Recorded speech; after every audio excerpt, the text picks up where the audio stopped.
বউ কাজ করতে করতে লক্ষ্য করে দেখে লালটা লালটা কি দেখা যায়, মধু না। স্বামীকে বলে তোমার শিশির মধ্যে কি মধু এত দুঃখ, কয় এটা মধু না। কয় এটা কি? কয় আমার পেশাব। পেশাব দিয়ে কি করবে? কয় আমার একটা মারাত্মক ব্যাধি হয়েছে, ডাক্তার ইউনূস বলেছে এই আপনার পেশাব পরীক্ষা করলে আপনার ব্যাধিটা ধরা সুবিধা হবে। বউ মনে মনে চিন্তা করে আমার অসুখ হলে ট্যাবলেট দেও না, আমার সহলে আপনার ক্যাপসুল দেও না, আর মাথা ধরলে একটা প্যারাসিটামল দেও না, আর তোমার যে শরীর জব কইরা সিরিয়াস মানুষকে জব করে যদি গোস্ত বিলান যায় গোস্ত পুরইবে না। তোমার আজকে আমারও চিকিৎসা করেই ছাড়বো। কথা বুঝতেছেন না? আমাদের সাদাপুর শুনছেন ইউনূস ডাক্তার ছিল, নাম শুনছেন না? লোকটা মারা গেছে, কথা কয় না, চোখের ডাক্তার ছিল। উনি সব রকমের চিকিৎসা করতো। ওনার কাছে গেলে ডাক্তার ইউনূস ডাক্তারের কাছে বলতেছে যে স্যার আমার কি হয়েছে? কত তুমি এলাকার মানুষ, তোমার পেশাব পরীক্ষা করা লাগবে। হোমিও একটা শিশি নিয়ে সকালবেলা ঘুম থেকে উঠে পেশাব করে শিশির মুখ কাটকা টেবিলের উপর রেখে দিছে। আমার কথা কি বুঝতেছে? ওনা আবার 11টা 12টার সময় ডিসমিসারি করে। বউ কাজ করতে করতে লক্ষ্য করে দেখে লালটা লালটা কি দেখা যায়, মধু না। স্বামীকে বলে তোমার শিশির মধ্যে কি মধু এত দুঃখ, কয় এটা মধু না। কয় এটা কি? কয় আমার পেশাব। পেশাব দিয়ে কি করবে? কয় আমার একটা মারাত্মক ব্যাধি হয়েছে, ডাক্তার ইউনূস বলেছে এই আপনার পেশাব পরীক্ষা করলে আপনার ব্যাধিটা ধরা সুবিধা হবে। বউ মনে মনে চিন্তা করে আমার অসুখ হলে ট্যাবলেট দেও না, আমার সহলে আপনার ক্যাপসুল দেও না, আর মাথা ধরলে একটা প্যারাসিটামল দেও না, আর তোমার যে শরীর জব কইরা সিরিয়াস মানুষকে জব করে যদি গোস্ত বিলান যায় গোস্ত পুরইবে না। তোমার আজকে আমারও চিকিৎসা করেই ছাড়বো। কথা বুঝতেছেন না? স্বামী বাইরে গেছে, বউ ওই পেশাব ফেলে দিয়া বউ আবার পেশাব করে মুখ আটকা রাখে দিছে। পেশাব কার? কথা কয় না। বইয়ের পেশাব। বাস্তব কথা বলতেছি, আমার সাথে ঘটে গেছে তাই বলতেছি। এবার ইউনূস ডাক্তারের কাছে গেছে। ইউনূস ডাক্তার বাদান পরীক্ষা নিরীক্ষা করে এখন রিপোর্ট লেখে, আর লোকটার চেহারার দিকে তাকায়, পেশাবটা কি তোমার? কয় হে। আর ডাক্তার কলম কামড়ায়, কি ব্যাপার কলম কামড়ান কে? কি হয়েছে? কয় জিনিসটা ঢুকলো কিভাবে?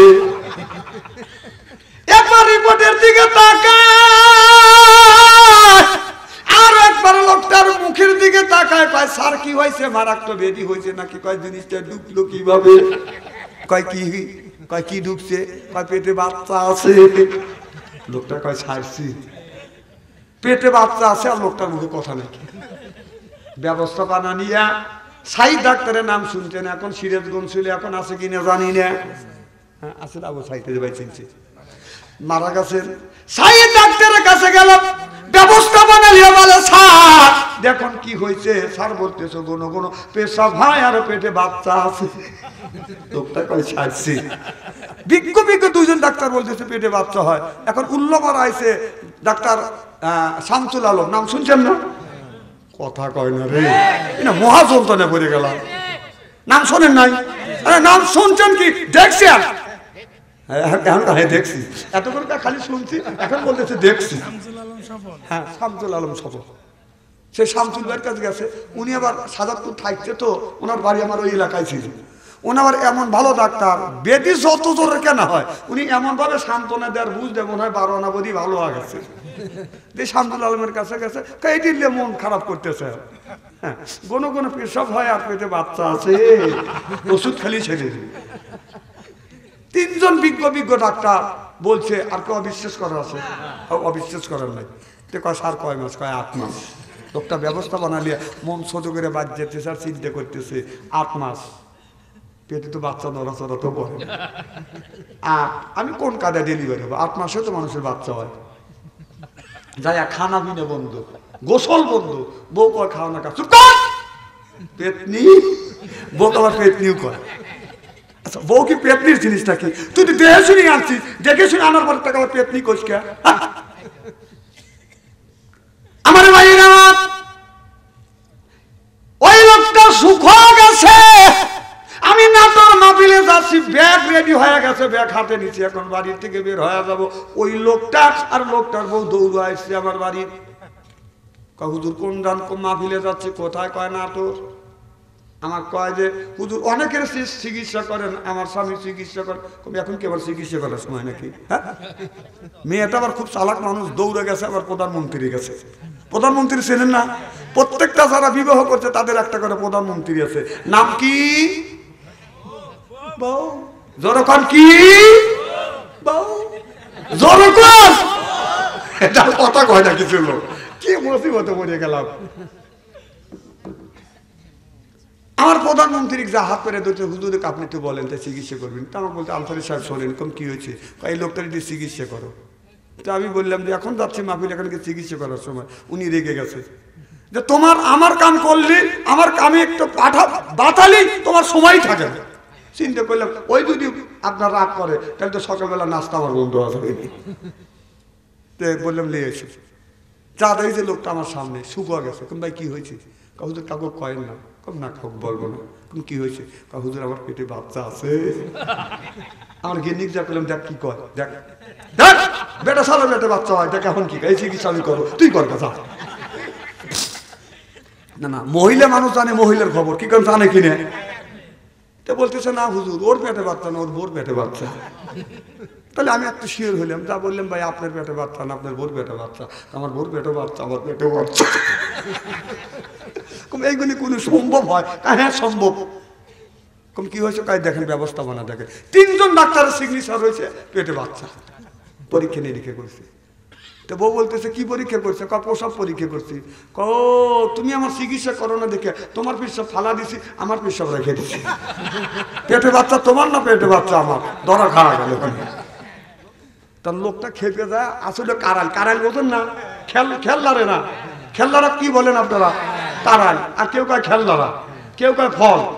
ওই ডেলিছে হাতে হাতিলি বুক মারবের গেছে। তা আমাদের বাড়ির 30-40 জন সদস্য, ছোট বড়। তাই আমি বাস করে ধরলাম যে ভাই এখন যদি বাড়ি দেন বউ তো দিবনি শিক্ষু, সকালবেলা রাস্তায় হাঁটতে পারবেন না, মানুষ আপনাকে বলবে এই লোকটা কিন্তু গাও। ভাই সে গেলি হুজুরের লাগে আজকে মরার রাস্তায় চলে গেছিলাম তোর জানি। আমার ভাইয়ের, আমার মুসলমান ভাইরে, আল্লাহর হাবিবের প্রিয়মাতারা ভালো করে লক্ষ্য করে শুনেন। এই জন্য বলবো বাদান, বিবির সাথে সুন্দর ব্যবহার করবে, আপনার দুর্ব্যবহার করেন না। আল্লাহর নবী আখিরি জামানার পয়গাম্বর মুহাম্মদুর রাসূলুল্লাহ সাল্লাল্লাহু আলাইহি ওয়াসাল্লাম কি করতেন? বিবির সাথে কত সুন্দর ব্যবহার করতেন।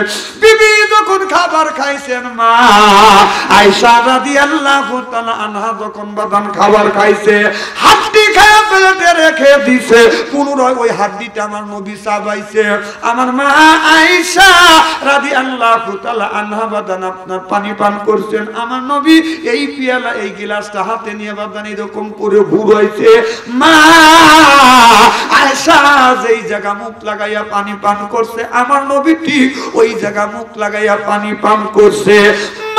বলেন ইয়া রাসূলুল্লাহ, ইয়া হাবিবাল্লাহ, আপনি আমার এতে পানি পান করলেন। নবী বলে আয়েশা, আমি নবী শুধু এতে পানি পান করলাম না, আমি নবী তোমার এতে পানি পান করে পৃথিবীর বুকে নারীদের ইজ্জত আর মর্যাদা বাড়িয়ে দিয়ে গেলাম। চিল্লে এখন মারহাবা। নারে তাকবীর, আল্লাহু আকবার। আল কোরআনের আলো, আল হাদিসের আলো, টেলিভিশনের আলো। হ্যাঁ হ্যাঁ, টেলিভিশনে আলো জ্বলাম না, না বন্ধ করবেন কিভাবে? গ্রামের বুড়ো রাজা হাইরে বাজির পাজি। না না, প্রত্যেকটা গ্রামে স্টল আছে না নাই? আর সেই স্টলে চিনতে পারে যদি টিভি সিডি না থাকে সেখানে বেচা কেন হয় না। কথা কি অবাস্তব বলতেছি? কথা খাপের খাপে মিলেলেন। এই বুড়ো কিছু কিছু লোক নামাজ পড়েই নেই, আসল নামাজের আগে ওই যে টিভির কাছে যা বসে, এক বসায় 6 কাপ চা খা। ওই যে বসা বসে রাত 10:30 পর্যন্ত বসে রয়েছে। স্টল আলা বলতেছে আসর নাই, মাগরিব নাই, ঈশা নাই, এক ওয়াক্ত নামাজ পড়ে না, খালি সাফিব খানার সাফনের ছবি দেখে। কেউ যদি আগ দিয়ে যাবে মানে ওনার দেখে ফাঁকে যাইতে বুঝছে, মনে দেখছেন এই দেখেন। আচ্ছা আচ্ছা, না আপনি ভালো আছেন। আচ্ছা এইরকম আসে না নাই? তো স্টল আলা স্টল বন্ধ করবে, এখন চলে যাবে। এখন ওই বুড়া যায় না, করো বাবু এই পর্বটা দেহেরি স্টল আলা সারাদিন পরিশ্রম করছে, রাগ করে দাবার বন্ধ করছে। এখন ওই বুড়া দুলতে দুলতে চলে যাচ্ছে, দাদা দৌলকা, হ্যাঁ তুই এই পর্বটা দেখতে দিলি না। বাচ্চা দিয়ে যাইতে রাত বাজে 11টা, যা দেশে বউ বাইত নেই, বউ কই গেছে মাসুমের বাড়ির যায় স্টার জালসা দেখতেছে। ও যায় বউ ডাইকে ঢুকিয়ে নিয়েছে সুতিমুতি, রাত বাজে 12টা। খানা পিনে করে সুতি সুতি, রাত বাজে 12টা। ও দক্ষিণ পেলে মুখ দিয়ে শুয়ে থাকে, ওর বউ উত্তর পেলে মুখ দিয়ে শুয়ে থাকে। স্বামী বোর হক আদায় করে না, বউ স্বামীর হক আদায় করে না। কথা কি আমি অবাস্তব বলতেছি নাকি? কথা শোনেন। ওই যে দুজন তুই পারলে মুখ দিয়ে ঘুমায়, ওই যে এক ঘুমে ফজর আজান কখন কোন দিয়ে চলে গেছে ও দিশেই পায় না। ফজর আজান হয়ে গেছে, মসজিদের ঘুম ভাঙছে, ডাকাডাকি করছে, আপনার মোরগ মুরগির ঘুম ভাঙে, পশু পাখির ঘুম ভাঙে, ওই বুড়ো ওই বুড়ির ঘুম ভাঙে না। কথা কয় না, স্টাডি করে দিয়ে দেবো আজকে। না না, কথা কি অবাস্তব বলতেছি ভাই? ও বুড়ো না না, আপনাদের কি গ্রাম? হ্যাঁ, রানীনগর পণ্ডিত পাড়া যুবকেরা মুরব্বীরা খুবই ভালো। এই বুড়োরা টিভি দেয় না, খালি সিডির কাছে বসে থাকে। আমি চিনি না। শোনেন, হাসিয়ে কথা বলো দেন না, হাসি দিয়ে মরা কিন্তু লাগবে। পাশে কিন্তু কবরস্থান, এই কবরস্থানের উন্নতি কল্পে মাহফিল, ওইগুলি বাদ দেন। বুড়োকালে সিডি দেখেন কোন আল্লাদে, যুবকেরা ছবি দেখে, টিভি দেখে, ওদের সামনে একটা আশা আছে। তুই বুড়ো, তোর আবার কি আশা? রাই বুড়ো, কথা কর না কেন? আমার ভাইয়েরা আমার খুব কি খারাপ লাগতেছে নাকি? কতগুণে বুড়ো চিন্তা করতেছে, মাসুদের খায়া কাম নাই, বাচ্চা আনতে কানছে। বাংলাদেশে কত মৌলবী আছে, আসিয়া কাই দিয়ে পুই দিয়ে পাই দিয়ে পুই দিয়ে একবার মেঘঠানি করে থুয়ে দেবে না। আমি আপনাদের বাঁচানোর জন্য কথা বলতেছি। আমার ভাইয়েরা আমার ভালো লাগতেছে না? না না, ভালো না লাগলে তুমি যে পাঁচ মোবাইল দেখা যাও, সব ওয়াজ করবো না আজকে ইনশাআল্লাহ।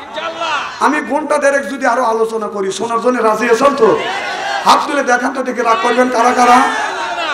না না না, আপনাদের মন মানুষরা খুব ভালো আছে। যারা হাত তুলছেন মহাপদে তুলছেন, আর যারা তোলেন নাই বুঝে তোলেন নাই, দুই দলই ঠিক আছে।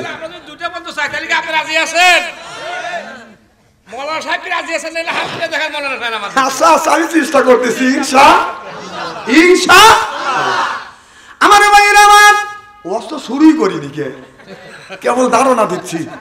মানে বক্তারা আচ্ছা, অনেক বক্তা আছে, এতক্ষণ তার ভূমিকাই যায় না, আমি সরাসরি ওয়াজে চলে যাই। আর ভূমিকাতে দরকারটা কি? কারণ লোকজনে বাঁচান লাগবে। এখন মানুষ এখন জাহান্নামের দ্বার প্রান্তরে দাঁড়া আছে, খালি ধাক্কা দিবে, উম্মুত করে দোজকে চলে দেবে। দোজকে যাওয়ার জন্য মানুষ একেবারে রেডি হচ্ছে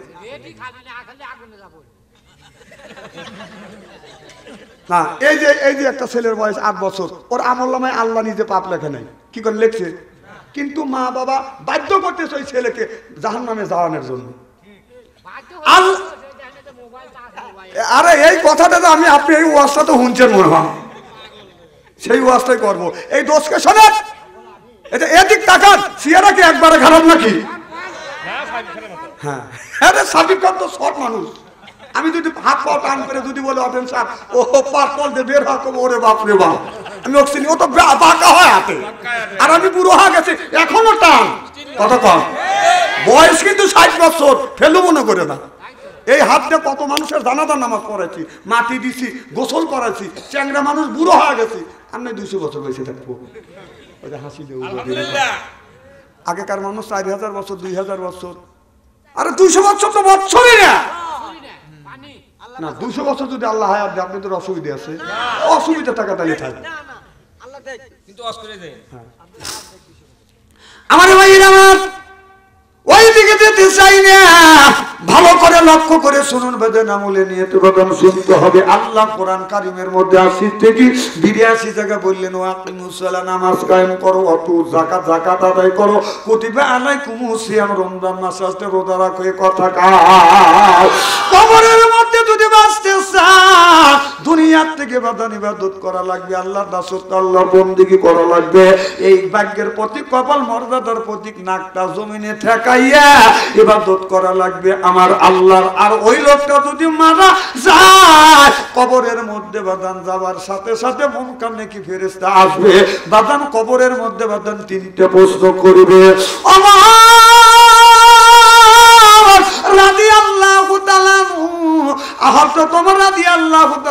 যখন মারা গেলেন তাকে কবরস্থ করা হলেন, আমার নবী হলো মাঝখানে, আর এক পাশে হলো আবু বকর আর এক পাশে হলো হযরত ওমর। হযরত ওমর কে যখন কবরের মধ্যে রাখছে আমার নবীর পাশে, পাশাপাশি যদি কবর হয় নবীর রওজা মোবারকের সাথে পাশে হযরত ওমরের কবর, আবু বকরের কবর, পাশাপাশি কবর হলে বাদান দূরে হয় না কাছে হয়? অনেক কাছে। মুনকার নেকি ফেরেশতা হযরত ওমরের কবরের মধ্যে যা বলতেছে, ওমর রে বলো তোমার রবকে। আমার নবী বলতেছে, ও মুনকার নেকি ফেরেশতা ডিস্টার্ব করিস না আমার ওমরকে। সুবহানাল্লাহ। কারণ ওমর হলো রাগী মানুষ, যদি থাপ্পড় দেয় ও তো 12টা বাজা ছাড়বে। কথা বুঝতেছেন না?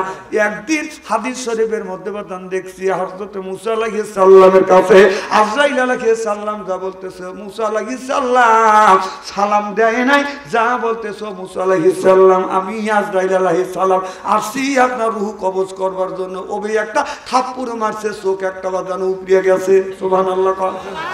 এই আজরাইল মুসা আলাইহিস সালামের থাপ্পড় খাইয়া আল্লাহর কাছে চলে গেলেন, চোখের উপর হাত রাখিয়া আল্লাহ ডেকে ডেকে বলে, আজরাইল দে কি হইছে? বলে, আল্লাহ কার রূহ কবজ করবার জন্য তুমি পাঠাইছিলে সে আমার চোখটা উপড়াইয়া দিছে। সুবহানাল্লাহ। আবার যাও, তাই এক চোখ নষ্ট করছি উপড়াইছে, আর এক চোখ কি নষ্ট করাইবে?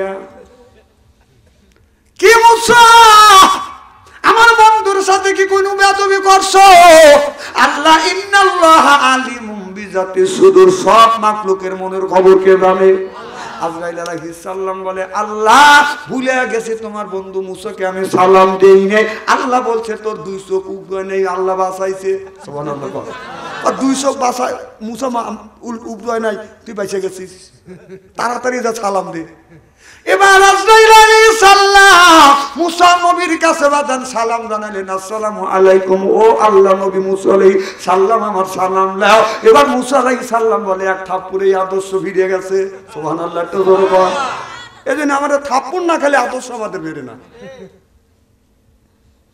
সেই মুসা সেই ওমর শুয়ে আছে, আমার নবী বলতেছে, এমন কেন কি ফেরেশতা ডিস্টার্ব করিস না।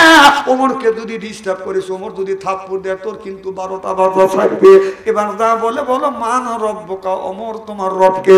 আমার নবী বলে, রে ফেরেশতা, ও ফেরেশতা তুমি যে বলতেছো রবকে, এই হযরত ওমর দিনের মধ্যে 5 ওয়াক্ত নামাজ পড়ছে, এরপরে আপনার নামাজ পড়িয়ে ওমর দুনিয়ার থেকে বিদায় হয়ে গেছে। দিনের মধ্যে শত শতবার এই কপালার নাকটা ঠেকাইয়া আল্লাহকে রব বলে স্বীকার করছে। সুবহানাল্লাহ। আমার দেখে দেখে বলে, মালাকাল মউত আজরাইল, মালাকাল হযরত ওমর বলতেছে, ও মুনকার নেকি ফেরেশতা তুমি কোথায় থেকে আসছো? বলে, আমি আসছি আজিম থেকে আসছি। কত দূর থেকে আসছো? আমি 7 তবক আসমান জমিন অতিক্রম করে আমি কবরের মধ্যে আসছি। হযরত ওমর বলে, 7 তবক আসমান জমিন ভ্রমণ করছো, আমার রবকে বলো না। আর আমি ওমর অত দূর তো আমি ত্যাগ করিনি, অত দূর তো ভ্রমণ করিনি, মাত্র 3 হাত 3.5 হাত মাটির নিচ থেকে আমি আমার রবকে কেমন করে বলি? তুমি অত দূর থেকে আসে আল্লাহকে বলো নাই, রবকে বলো নাই, আর আমি ওমর 3.5 হাত 3 হাত মাটির নিচে আসে আল্লাহ কেমন করে বলি? সুবহানাল্লাহ। একটু জোরে বল। সেই ওমরের কথা বলতিস, ওমরে কম মনে করেন না। আমার বসে আছে, কথাই খারাপ লাগতেছে নাকি? সেই হযরত মুসা আলাইহিস সালামের কথা বলি। একদিন মুসা আলাইহিস সালাম আল্লাহর কাছে বলে, রব্বে আরিনি, আল্লাহ আমি তোমাকে দেখতে চাই। আল্লাহ বলে, লান তারানি, কখনো তুমি আমাকে দেখতে পারবে না। এবার মুসা আলাইহিস সালাম বলে, আল্লাহ আমি তোমাকে দেখবই। আল্লাহ কয়, কখনো তুমি দেখতে পারবে না। না আল্লাহ আমি দেখবই। মুসা আলাইহিস সালাম জেদ করে বসলো আল্লাহকে দেখার জন্য। আল্লাহ বলে, মুসা আমাকে যদি দেখতে চাও তোর পর্বতে তুমি গিয়ে দাঁড়াও। নাও। এবার তুর পর্বতের আপনার ওই জঙ্গলার মধ্যে তুর পর্বতের ভিতরে বাদান আপনার সাপ বিচ্ছু বাঘ ভাল্লুক আপনার পশু পাখি পিপিলিকা যা আছে হযরতে আল্লাহ ঘোষণা দিলেন, এ আমার প্রাণী জগতে যারা আসাও মাখলুকাত জগতের যারা আসাও আমার বন্ধু মুসা আলাইহিস সালাম আমারে দেখবে, আমি আল্লাহ মুসা আলাইহিস সালামের সাথে খেলা করব, আমি আর আমার বন্ধু মুসা। সুবহানাল্লাহ বললেন না? সব তোমরা সরিয়ে যাও, বাঘের কাতারে বাঘ, সাপের কাতারে সাপ, সিংহর কাতারে সিংহ, পিপিলিকার কাতারে পিপিলিকা, যার যার ডিম আর বাচ্চা নিয়ে বাদান ওই আপনার ওই পাহাড় ছাড়ে দিয়ে বাদান অন্য কোথায় বাদান চলে গেল। আল্লাহ বললেন, এ ফেরেশতা তোমরা আসমান থেকে নামো। প্রথম আসমানকে রোয়া করলেন, দ্বিতীয় আসমানকে তোয়া করলেন, তৃতীয় আসমানকে রোয়া করলেন, চতুর্থ আসমানকে রোয়া করলেন। এইভাবে সাত তবক আসমান জমিন আপনার তুর পর্বত থেকে আল্লাহর আরশে আজিম পর্যন্ত বাদান একবারে ঘেরোয়া করলেন। একেবারে ওই পাহাড়টা একেবারে এমন অন্ধকার আপনার কোনো কিছুই দেখা যায় নাই। মুসা আলাইহিস সালাম বললেন, এমন অন্ধকার নিজের শরীর নিজের চোখে পড়ে না। সেই অন্ধকার মুসা আলাইহিস সালাম আল্লাহকে দেখবে। আল্লাহ বললেন, মুসার আপনার পাশে বাদান ফেরেশতা আছে। সুবহানাল্লাহ কোন? আমাদের দুই পাশে দুইটা ফেরেশতা আছে না নাই? দুই কান্দে দুই মোহরি লিখতে আসেন ডায়েরি, দলিল দেখে রাই দিবে, টাকা পয়সার নাই কারবার, সময় থাকতে মানুষ হুঁশিয়ার, সময় থাকতে মানুষ আছেন আমার মুকুতার, আছেন আমার বারিস্টার, আখিরাতের আদালতে নবী আমায় কইবেন পার, আমি পাপী নবী জামিনদার, বলুন আমি পাপী নবী দিনদার, আমি পাপী নবী, আমি পাপী আর আমার নবী হল বাদান জামিনদার। আমার বাইরে আমার নবীদের কাজে বাদান আপনার সম্মানিত লেখক মন কানে আপনার সম্মানিত লেখক ফেরেশতা থাকে না। আর আমরা মানুষ, আমরা তো পাপী মানুষ, আমাদের দুই কান্দে বাদান দুইটা মোহরিল আছে, সেটা হলো মন কানে কি ফেরেশতা। আপনার সেই দুই কান্দের দুইটা ফেরেশতা কিরামান কাতিবিনা ইয়ালামু মা লা তাফালুন। আল্লাহ বললেন, প্রত্যেকটা মানুষের দুইটা কান্দে দুইটা ফেরেশতা থাকে। আপনার একটা লোক আপনার ফজর নামাজ কাজা করে নাই, আপনার এই বাম পাশের ফেরেশতা গুনাহ লেখে, ডান পাশের ফেরেশতা বাদান নেকি লেখে। ডান কান্দের ফেরেশতাকে বাম কান্দের ফেরেশতা জিজ্ঞাসা দেখছে, কথা কন না কে? সে ওয়াজও করবো না, শুরুটা করবে দেন কি কর। রানীনগর পণ্ডিত পাড়া কবরস্থান সংলগ্ন ঈদগাহ মাঠ যুব সমাজ কর্তৃক আয়োজিত কোরআনের মাহফিলের আজকের জালসার সম্মানিত সভাপতি সাহেব, দিদারে ওলামায়ে কেরাম, দিনদার পরহেজগার আল্লাহ ভাইরা, পর্দার অন্তর আড়ালে মাহফিল শুনবার জন্য পর্দা করে বসে আছেন আমার পর্দা নিশি মাথার মুকুট মা ও বোনেরা, আমার ছোট্ট চেহের ছোট্ট ভাইয়েরা, সম বসেছেন হের সম বসে বন্ধু, আমার মুরব্বী বাবাদিরা, সকলের উপরে রইল আমার আন্তরিক অভিনন্দন। সর্বপ্রথম সেই মহান আল্লাহ তাআলা লক্ষ কোটি শুকর এবং প্রশংসিত, যিনি আপনাকে আমাকে মনোনীত করে কোরআনের বেহেশতের বাগানের মধ্যে আসা এবং বসার সুযোগ করে দিয়েছেন। তাতে আপনারা খুশি না বেদা? কম না বেশি? আচ্ছা, যারা আসতে পারেন নাই, শুয়ে পড়েছে, শোয়ার জন্য প্রস্তুতি গ্রহণ করছে, ওনারা খুশি না বেদা? জোরে বলুন। জি না, ওরাও খুশি। ওরাও বলতেছে যারা কোরআনের মাহফিলের মধ্যে গেছে ওরাই ঠকছে, ও ঘুম পাড়তেছে, ওই দিন চাই বলে তোর বাপ দাদা 14 কুস্তি, কোনোদিন ঘুম পারে নাই, ঘুম পার, আল্লাহ থেকে ঘুম পারবেন। কোরআনের একটা হক আছে, মাহফিলের একটা হক আছে, এলাকাবাসীর একটা হক আছে, আলেম ওলামার হক আছে। হক তুমি নষ্ট করেছো, এর জন্য আল্লাহর কাছে দায়িত্ব করতে হবে। চিন্তা বলো ঠিক কিনা?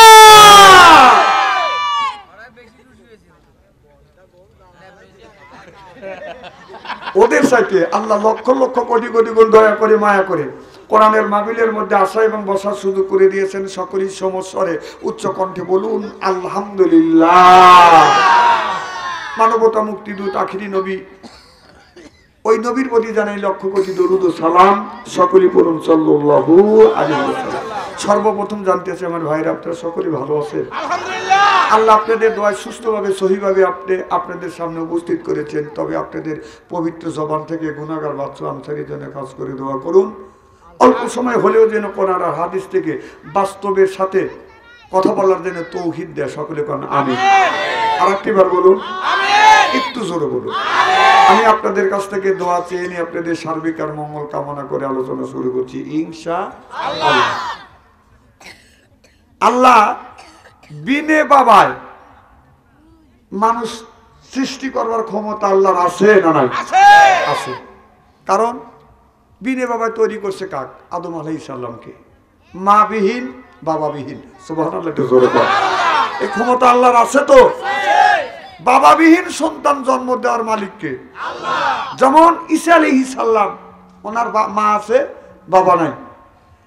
আল্লাহ জন্ম দেওয়ার ক্ষমতা আল্লাহর আছে না নাই? এই মরিয়ম যখন গর্ভবতী হলো তখন কিছু মুসলমান মরিয়মকে বলল, মরিয়ম তুমি এই কাম কার সাথে করছো? কার সাথে করছে? তোমার বিয়ে হয় না, শাদী হয় না, আমরা জানি বিয়ে না হলে আপনার ছেলে সন্তান হয় না, আর তুমি গর্ভবতী হয়েছে, এই কাম কে করছে? কেউ কয় জাকারিয়া নবী করছে। নাউজুবিল্লাহ, একটু জোরে কর। আমার ভাইরা, জাকারিয়া আলাইহিস সালামকে ধাওয়া ধরলেন আর বললেন, জাকারিয়া আলাইহিস সালাম, মরিয়ম ছিল খানায় কাবার ভিতরে, আর ওই জায়গা তুমি ছিলে, অঘটন ঘটালে মরিয়মের সাথে জাকারিয়া নবীকে ধাওয়া ধরে। জাকারিয়া নবী, জাকারিয়া আলাইহিস সালাম দাওয়া খায় আর বলে, আল্লাহ কাম ঘটাইলে তুমি দাওয়া খাই আমি। সুবহানাল্লাহ। এ ঘটনা ঘটাইছে কে? আর দাওয়া খাইলো কে? কয় নৌকা। জাকারিয়া আলাইহিস সালাম। যখন কে? নৌকা তো পালিয়ে গেছে। এরা কয় নৌকা। নৌকার মিছিল করতে করতে পাগল হয়ে গেছে। আরে নৌকা ঠেকায় কেটে নুহু নবীর নৌকা এক সামচে চলে গেছে। আমাদের প্রধানমন্ত্রী বলে নাই নুহু নবীর নৌকা। আমার নাউজুবিল্লাহ ওই জায়গাটা কয় না, নাউজুবিল্লাহ। ও আমার নরম পাইছে, আরে নাউজুবিল্লাহ বলতেছে। আমার ভাইরা, জাকারিয়া আলাইহিস সালাম দৌড়ায় আর বলে, আল্লাহ ঘটনা ঘটাইলে তুমি দাওয়া খাই আমি। সুবহানাল্লাহ বলি আল্লাহ। এবার মানুষ বলে, মরিয়ম তোমার বাবা হলো ইমরান আলাইহিস সালাম, মা হান্না আলাইহিস সালাম, মাও ভালো বাবাও ভালো, আর এত বড় অপকর্ম তুমি কার সাথে করলে? হযরত মরিয়ম ব্যথা পায় আর বলে, ইহুদিরা অবিশ্বাস করতে পারে, কোন মুসলমান অবিশ্বাস করতে পারে না। আল্লাযিনা ইউমিনুনা বিল গায়ব, আল্লাহ দেখি নাই বিশ্বাস করেছি, রাসূল দেখি নাই বিশ্বাস করেছি, কবরের গুনাহ দেখি নাই বিশ্বাস করেছি। অদেখা জিনিসের উপর বিশ্বাস স্থাপন করা আল্লাযিনা ইউমিনুনা বিল গায়ব, এর নাম হলো ঈমান। সিল্লায়া কোন মারহাবা। আল্লাহ স্বামী বিহীন যদি আমাকে গর্ভবতী বানাইতে পারো, আল্লাহ তুমি কি যেই মানুষের আমারে গাল মন্দ করে, আমারে ধিক্কার দেয়, আল্লাহ তুমি দিয়ে তাদেরকে গর্ভবতী বানাইয়া বুঝা দিতে পারো না। আল্লাহ মরিয়মের দোয়া আল্লাহর দরবারে কবুল হয়ে গেলেন। যেই পাঁচজন মানুষ মরিয়মকে গাল মন্দ করলেন, মরিয়ম অপকর্ম করলে তুমি জাকারিয়া আলাইহিস সালামের সাথে আমরা কি অন্যায় করছি, আমাদের সাথে করলে না? নাউজুবিল্লাহ, একটু জোরে কর। মরিয়ম আল্লাহর কাছে দোয়া করছে, আর পাঁচজন ব্যক্তি মরিয়মকে নিন্দা করে ঘরের মধ্যে শুয়ে আছে। ঘুম থেকে জেগে দেখে পাঁচজন পুরুষ বাঁধান পূর্ণ 10 মাসের গর্ভবতী হয়েছে। সুবহানাল্লাহ কয় না রে? না না, এখানে সুবহানাল্লাহ কর চাইতে বাড়ির যা বোর সামনে বলে, সুবহানের মাও বুলবুলির মা, সুবহানের মা বুলবুলির মা, একটা নেকি পাবে। সুবহানাল্লাহ একটা জোরে কর, বলবি রে সাহেব। না এখন জোরে বললে আপনাদের অসুবিধা আছে। আর জমা জমিলে একটা লোক ভুল করে যদি আল কাইটে যদি ইত্যাদি বেকা করে, যদি কয় ভাই সরি ভুল হয়ে গেছে, তার বাদে কয় কাটলিকে কাটলিকে, শরীরের যত এনার্জি আছে সব এনার্জি ছেড়ে দিয়া তখন চেঁচা চিল্লা পাল্লা করে। আর সুবহানাল্লাহ বলি এতই জোরে বলবো না, এখন বলা লাগবে না, বাড়ির যা কয়ও আমি তোমার চিনি না।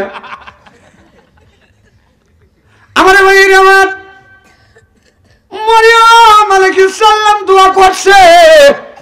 আর 5 জন মানুষ বদন গর্ভবতী হয়ে গেছে। 5 জন মানুষ ঘুম থেকে যেই লোকটা ঘুম থেকে জাগে সেই দেখে পেটের মধ্যে বাচ্চা নড়াচড়া করতেছে। সুবহানাল্লাহ, জোরে কর। হাত দিয়ে দেখে বাচ্চার পা, বাচ্চার হাত, বাচ্চা নড়াচড়া করতেছে। এই মানুষটা বোঝে। যদি বিশ্বাস না হয় বাড়িতে যা বিবির কাছে জিজ্ঞেস করো, তোমার পেটে যে বাচ্চা ছিল গুতোগুতি করছে, নড়াচড়া করছে, টের পাইছে ও কিনিয়া? বলবে পাইছি। বিবির কাছে শোনেন নাই? এই ধ্যানের বুড়ে শুনছে না, না এই দিতে নিও। কারণ মায়ের পেটের মধ্যে বাচ্চা যেই রকম গুতোগুতি করে, এইরকম পুরুষের পেটে যদি গুতোগুতি করতো, আশা দিয়ে মারিয়ে ভালাইতো।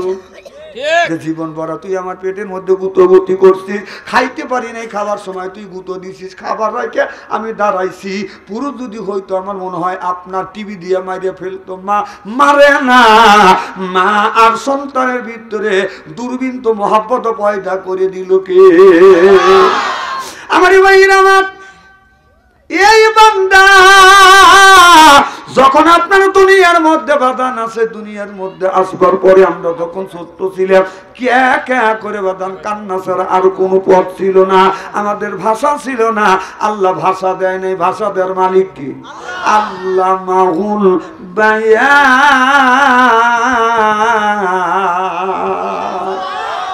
বান শব্দের অর্থ হলো ভাষা, বান শব্দের অর্থ হলো জ্ঞান, বান শব্দের অর্থ হলো বিবেচনা, বান শব্দের অর্থ হলো চেতনা, বান শব্দের অর্থ হলো মেঘা। আমি কোরআন হাদিস থেকে বাদান বান শব্দের অর্থ পেয়েছি বাদান 5টা। আমার সাথে যারা জ্ঞানী আছে তারা আপনার বিশ্লেষণ করে তাফসীর করে বাদান আরো কিছু বের করতে পারে। আমাদের বায়ান ছিল না, কে কে করে আমরা কেঁদেছি। ক্ষুধা লাগলে কোনোদিনে বলতে পারি নাই মা ক্ষুধা লাগছে খাবার দেয়া, পানি পিপাসা লাগছে পানি দাও। আমরা শুধু কে কে করে কেঁদেছি। আল্লাহ বলেন বান্দা তোমার মা কাজ করছে আর তুমি যখন কান্নাকাটি করছো, আর ওই কান্নার ভিতরে মার অন্তরের মধ্যে দূরবীন তো মহব্বত পয়দা করে দিছি। যখন তুমি কেঁদেছো মা বুঝতে পেরেছে সন্তানের ক্ষুধা লাগছে, সমস্ত কাজ রেখে সন্তানকে কোলে নিয়ে মা দুধ পান করাইছে। সিল্লে এখন মারহাবা। ওই যে 5 জন পুরুষ ঘুমা আছে, জেগে দেখে পেটের মধ্যে বাচ্চা নড়াচড়া করতেছে, গুতোগুতি করতেছে। কথা বুঝতেছেন না? লোকটা মনে মনে চিন্তা করতেছে, আমি পুরুষ মানুষ গর্ভবতী কেমনে হইলাম আমি জানি না। এই গর্ভবতী হলো মহিলা, আর আমার পেটের মধ্যে বাচ্চা গুতোগুতি করতেছে। এখন আমি কি করব? লেপ দিয়ে খেতা দিয়ে পেটটা বাঁধান ঢাইকে রাখে। প্রত্যেক দিন ওঠে সকালে, সকাল 9টা হয়ে যায়, লোকটা ঘুম থেকে ওঠে না। বউ বলে কি হয়েছে? ওঠে না, চুপ থাক। যখন ঘুম থেকে ওঠে না, বউ যায় চাদর দয়া এইরকম করে টান দিছে, দেখে যে এইরকম পেট। সুবহানাল্লাহ কোন? কি ব্যাপার? পেট বড় হয়, আমাদের পেটে বাচ্চা হয়, আর আমাদের আর তোমার পেটটা বড়। এই কাম তুমি কার সাথে করলে? কয় আর কোচ নিয়ে আমার পাশের বন্ধুর বাড়ি যাইতো, খবর নিয়ে দেখ খবর কি। এবার ওই মহিলাটাকে পাঠাইছে, যা বলে বুবু ভাইজান কই? কয় শুয়ে রয়েছে। কয় ওঠে নাই? কয় না না, কয় আমাদের বাড়িওয়ালা কিন্তু গর্ভবতী। তোর উঠতেছে না? তোর মনে হয় তাই হয়েছে। যায়া দেখে তোমার পেটটা উঁচু কেন, যায়া দেখে হিসাব করে দেখে 500 পুরুষ আপনার 5 জন মুসলমান মরিয়মকে গালমন্দ করেছিল, নিন্দা করেছিল। আল্লাহর কাছে দোয়া করছে, আল্লাহ ওই 5 জনকে গর্ভবতী বানাইয়া আল্লাহ তারে বুঝা দিয়েছে, আমি আল্লাহ মরিয়মকে নিন্দা করেছো, আমি আল্লাহ গর্ভবতী বানাইয়া প্রমাণ করে দিলাম। জোর কর মারহাবা। এবার ওই 5 জন ব্যক্তি চিন্তা করলেন, মরিয়মকে বলেছে মরিয়ম তোমার বিয়ে হয় নাই, শাদী হয় নাই, স্বামীবিহীন তুমি গর্ভবতী হইলে। আর আমরা মরিয়মকে ধিক্কার দিয়েছি, আর মরিয়ম হয় আল্লাহর কাছে দোয়া করছে আমাদের বুঝা দেওয়ার জন্য, আল্লাহ আমরা পুরুষ আমাদেরকে গর্ভবতী বানাইছে। মরিয়মের কাছে যা বলে, মরিয়ম বুঝতে পারি নাই, আমরা ভুল করেছি, আল্লাহ আমাদের বুঝা দিয়েছে স্বামীবিহীন তোমাকে আল্লাহ গর্ভবতী বানাইছে। এটা হলো মহিলাদের নারীদের একটা সিস্টেম, আর আমাদের তো কোনো সিস্টেম নাই। 5 জন পুরুষ গাল বন্ধ করি আমরা শুয়ে আছি, এক রাতের মধ্যে 5 জন পুরুষ 10 মাস গর্ভবতী হয়ে গেছে। ও মরিয়ম, ভুল করছি, ক্ষমা করিয়ে দাও।